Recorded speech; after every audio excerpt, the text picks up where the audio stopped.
Video প্রকাশের পর সংস্কার হলো সড়কের সেই ঝুঁকিপূর্ণ গর্ত। লালমনিরহাট জেলার লালমনিরহাট সদর উপজেলার বড়বাড়ি ইউনিয়নের বড়বাড়ি জাতীয় মহাসড়ক সংলগ্ন মোড়ে সড়কটি ঝুঁকিপূর্ণ সেই গভীর গর্ত সংস্কার করেছে। বুধবার 17 এপ্রিল বড়বাড়ি জাতীয় মহাসড়ক সংলগ্ন মোড়ে গভীর গর্ত দেখার আছে, শুধু ব্যবস্থা নেওয়ার কেউ নেই শিরোনামে একটি ভিডিও প্রতিবেদন প্রকাশিত হয় সাপ্তাহিক আলোর মণি পত্রিকার ফেসবুক পেজে। ভিডিও প্রতিবেদনে উল্লেখ করা হয়, বড়বাড়ি জাতীয় মহাসড়ক সংলগ্ন মোড়ে গভীর গর্ত দেখার আছে, শুধু ব্যবস্থা নেওয়ার কেউ নেই।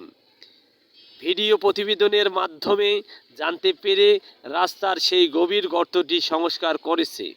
এমন কার্যকর পদক্ষেপে সন্তোষ প্রকাশ করেছেন সবাই।